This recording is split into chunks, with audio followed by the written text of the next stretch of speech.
দুঃখ প্রকাশ করছি আজকের ভূমিকম্পে যে সমস্ত ভাই বোনরা নিহত হয়েছেন তাদের আত্মার মাগফিরাত কামনা করছি এবং যারা আহত হয়ে হসপিটালে শয্যাশায়ী তাদের সুস্থতা কামনা করছি।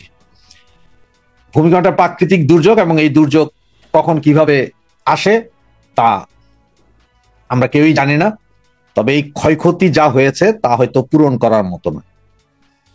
তো আসুন আপনাদের সাথে আজকে একটা বিষয় কথা বলি, যেটা আপনারা হয়তো হেডলাইনে দেখেছেন এবং আপনার ব্যানারে দেখেছেন, যে আমি বলেছি যে 42টা মাদ্রাসার ব্যাপারে আপনার জঙ্গি সম্পৃক্ততার একটা গোপন নথি সরকারের, যেটা আমাদের হাতে এসে পৌঁছেছে।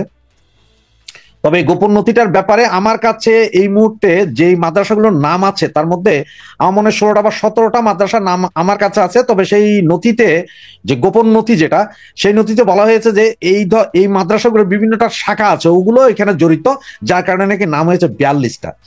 এবং বাংলাদেশের কোন একটা বৃহৎ দল সরকারের কাছে আগামী নির্বাচনের আগে এই সমস্ত মাদ্রাসাগুলার মধ্যে নাকি টনকে টন অস্ত্র আছে, যে সমস্ত অস্ত্র উদ্ধার এবং এই জঙ্গিদেরকে ধরে আগে গ্রেপ্তার করার দাবি জানিয়েছে, অস্ত্র উদ্ধারের দাবি জানিয়েছে এবং এই জঙ্গি কার্যক্রম বা জঙ্গি পৃষ্ঠপোষকতা বন্ধ করার জন্য সরকারের কাছে জোর দাবি জানিয়েছে। তাও বলেছে হতে হবে আগামী নির্বাচনের আগে। আগামী নির্বাচন কবে হবে আমি জানি না। এবং সেই নথিতে আপনার মন্ত্রণালয়ের যেসব সিল সপ্পর আছে বা আছে, তাতে বিভিন্ন জায়গায় পাঠানো হয়েছে।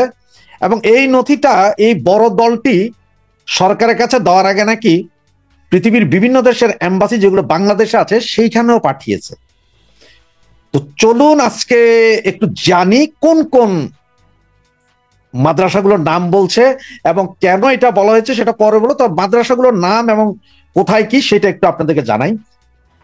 না, প্রথমেই 1 নম্বরে আছে চট্টগ্রাম বিভাগের দারুল উলুম মঈনুল ইসলাম, হাটহাজারী, চট্টগ্রাম। এটা নাকি 1996 সালে প্রতিষ্ঠিত দেশের সর্ববৃহৎ মাদ্রাসা বলে আমরা সকলে জানি, যদি আমার চিটং শহরের। এরপর আছে আল জামিয়া আল ইসলামিয়া, পটিয়া, চট্টগ্রাম। এখানে ইসলামী শিক্ষা দেওয়া হয়। এবং এই মাদ্রাসাটার ব্যাপারে যা বলা হয়েছে, এই মাদ্রাসাটার ভেতর থেকে নাকি সুড়ঙ্গ আছে, যেই সুড়ঙ্গ লুক লাইক হামাসের সুড়ঙ্গ, মানে আপনার প্যালেস্টাইনে হামাসের যেই ধরনের সুড়ঙ্গ করে রেখেছে, এই পটিয়ার এই মাদ্রাসার ভেতর থেকে নাকি সুড়ঙ্গগুলো বের হয়ে কোনোগুলো মেইন রোড বের হয়ে গ্রামের ভেতর দিয়ে বের হওয়ার রাস্তা আছে, কোনো দোকান কোনো বাড়ির ভেতর দিয়ে নাকি বের হওয়ার রাস্তা আছে। এগুলো কিন্তু আমার কথা নয়, গোয়েন্দা রিপোর্টের যে ইয়েটা, সেই জিনিসগুলোই আপনাদেরকে আমি এই মুহূর্তে বলার চেষ্টা করছি। এবং আরেকটা হচ্ছে তামিরুল মিল্লাত কামিল মাদ্রাসা, এটা নাকি জামাত পরিচালিত এবং এটা নাকি ঢাকাতেও আছে। এই দুইটা তামিরুল মিল্লাত কামিল মাদ্রাসা ঢাকা এবং চট্টগ্রাম আছে, আর কোথায় কোথায় আছে আমি জানি না, যতটুকু ওখানে লেখা কোট করা আছে। এরপরে আছে জামিতুল উলুম ইসলামিয়া মাদ্রাসা, লালখান বাজার, চট্টগ্রাম, মুফতি ইজাহারুল ইসলামের মাদ্রাসা। এইটা এখন চালাচ্ছে হচ্ছে যে ওনারই ছেলে মুফতি হারুন ইজাহার, এবং উনি হরকতুল জিহাদের নেতা এবং উনি আফগান ফেরত যোদ্ধা। এরপর আছে জামিয়া ইসলামী দারুল উলুম, যেটাকে আপনার যাত্রাবাড়ি মাদ্রাসা নামে পরিচিত, ঢাকার অন্যতম পরিচিত মাদ্রাসা যাত্রাবাড়ি মাদ্রাসা। এবং যে যাত্রাবাড়ি মাদ্রাসার ছাত্ররাই আপনার ওই যাত্রাবাড়ি ফ্লাইওভারের নিচে পুলিশ হত্যা করেছিল, যাত্রাবাড়ি থানা দাঁড়িয়েছিল, সেখানে পুলিশ মেরেছিল। এবং সবচেয়ে বড় কথা যে আপনার সচিবালয়ে যেদিন আগুন লাগে সেখানে যে 2জন ছেলে ধরা খায়, সেই 2জনেই যাত্রাবাড়ি মাদ্রাসার পড়ুয়া ছেলে বলে এখানে উল্লেখ, এই রিপোর্টে উল্লেখ। এরপর আছে Islamic research Bashundhara centre, Bangladesh. এরপর আছে Shaikh Zakaria Khilkhet, Dhaka, Islamic research centre. এরপর আছে মার্কাজুল দাওয়াত আল ইসলামিয়া, মার্কাজুল দাওয়াত আল ইসলামিয়া, এটা হচ্ছে আমাদের মুফতি 501 খ্যাত মমিনুল-হকের মাদ্রাসা। এরপর আছে জামিয়া মাদানিয়া বারিধারা, এটা জামাতের মাদ্রাসা। জামিয়া সাহবানিয়া দারুল উলুম, এটাও জামাতের। জামিয়া কুরআনিয়া আরবিয়া, এটাও জামাতের। জামিয়া ইকরা বাংলাদেশ, এটাও জামাতের। জামিয়া ইসলামপুর ঢাকা, এটাও নাকি জামাতের। এরপর আছে জামিয়া ইসলামিয়া আরবিয়া দারুল উলুম, এটা নাকি হাটহাজারী মাদ্রাসার একটা অংশ এখানে আছে। এবং জামিয়া এজাজিয়া দারুল উলুম মাদ্রাসা। এর মধ্যে কিছু কিছু মাদ্রাসাকে দেখানো হচ্ছে যখন যেটা পাকিস্তানের জঙ্গি সংগঠন TDT সাথে জড়িত, হরকাতুল জিহাদের সাথে জড়িত, বিভিন্ন এগুলো লেখা আছে, ছোট ছোট করে আপনার ওই হরকতুল জিয়াদ কোড নেম দিছে, HU হরকতুল জিয়াদ, SJU হরকতুল জিয়াদ এভাবে দিয়েছে। এবং সবচেয়ে বড় কথা, যেখানে একটা বড় খুব ইন্ডিকেট করে লেখা আছে বড়, সেটা হচ্ছে যে বাইতুস শরফ মাদ্রাসা, যেটা আমরা যারা চিটংয়ে আছি তারা জানি যে চট্টগ্রামের বাইতুস শরফ মাদ্রাসা, ওটার এটা রাবেতা আল ইসলামের ফাইন্ডিংসে চলে। এবং আমরা দেখেছি যে ছোট থেকে দেখেছি চট্টগ্রামের যে কোনো একটা দোকান উদ্বোধন হয়েছিল বাইতুস শরফের জবা সাহেব হুজুর উনি নিজেই যে করতেন। এবং এটার নাকি কক্সবাজার রাঙামাটিতে বিভিন্ন শাখা প্রশাখা আছে। এবং আমাদের এই বাইতুস শরফ মাদ্রাসার আব্দুল জব্বার সাহেবের 2 ছেলে আফগান যুদ্ধে শহীদ হয়েছিলেন। এবং এই মাদ্রাসাতে নাকি যার রিক্রুট হয় তার অধিকাংশই জঙ্গি সম্পৃক্ততায়। এবং কক্সবাজার পটিয়াতে যেসব মাদ্রাসাগুলো আছে সবগুলো নাকি এখন রোহিঙ্গারা সবচেয়ে বেশি পড়ালেখা করে এবং এরাই সবচেয়ে বেশি জঙ্গি সম্পৃক্ততায়।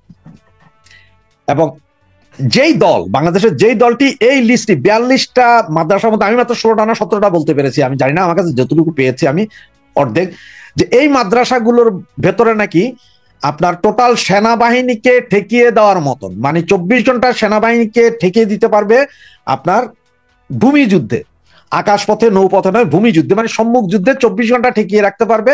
এই মাদ্রাসাগুলোর মধ্যে এই পরিমাণ অস্ত্র নাকি মজুদ আছে। এবং আপনারা জানেন যে 9000 যে জঙ্গি, এখানে এলাকায় রিপোর্টে 9000 লোক যেগুলোকে আপনার ট্রেনিং দেওয়ার কথা আমাদের উপদেষ্টা সজীব ভুইয়া বলেছিলেন, তা নাকি এই মাদ্রাসাগুলো থেকে রিক্রুট করা। এবং সার্জিস, হাসনাত, তারপরে পাটোয়ারি থেকে শুরু করে যেই সমস্ত লোকগুলো আপনার এই জুলাই আন্দোলনে ছিলেন বা এখনো যারা মাঠে ময়দানে জোর গলায় কথা বলছেন, এরা সবাই নাকি এই মাদ্রাসাগুলোর থেকেই তাদের জীবন শুরু করেছিলেন। এখন আপনার কেউ আমাকে এটা বললেন না যে এই মাদ্রাসার নাম এটা কে বা কারা, না, ওইটার নাম বলা হয়নি। শুধু ওখানে বলা হয়েছে যে একটি দল চেয়েছে নির্বাচনের আগে এইখান থেকে আগে এই জঙ্গিদের নির্মূল করতে হবে। এই জঙ্গিরাই হয়তো ভোট কেন্দ্র দখল করতে পারে, জ্বালাও পোড়াও করতে পারে, বিভিন্ন সমস্যা তৈরি করতে পারে। এবং আপনারা জানেন যে 3 দিন আগে, যে 17 তারিখে, সেদিন আপনার ঢাকার পুলিশ মাসুদ সম্ভবত সে বলছিলেন যে স্যার আমরা আলাদা ফোর্স চাই, এখানে তো সব শিবিরের কর্মী, এবং এটা নিয়ে ব্যাপক ভাইরাল হয়েছে, এটা নিয়ে ব্যাপক চাপের মুখে আছে। সুতরাং এরা সব ঢাকা এবং বিভিন্ন জায়গার মাদ্রাসারই ছেলে পেলে। সুতরাং এখন আপনারা বুঝে নিতে পারেন যে এই শিবির কর্মী বলছে বা এই মাদ্রাসাগুলোর নাম গোয়েন্দা সংস্থা NSI DGFI এর হাতে আছে এই ফাইল কে বা কাহারা তৈরি করেছে এটা আপনাদের বুঝার বিষয়। বুঝলে বুঝপাতা, না বুঝলে তেজপাতা।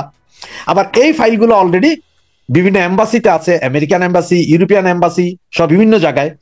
এবং এই মাদ্রাসাগুলোর মধ্য থেকেই নাকি কিছু কিছু লোক কেন নাম আছে, শিক্ষকদের নাম আছে যারা দিল্লি ব্লাস্টেও জড়িত, বিভিন্ন সন্ত্রাসী কর্মকাণ্ডে জড়িত বলে এটার একটা গোয়েন্দা তদন্ত রিপোর্ট আমার হাতে দেখতে পাচ্ছেন। যতগুলো কাগজ, এগুলো সবগুলো এই গোয়েন্দা তদন্ত রিপোর্টেরই কাগজ, যেগুলো আমার কাছে এসেছে, ফটোকপি আপনাদেরকে বললাম।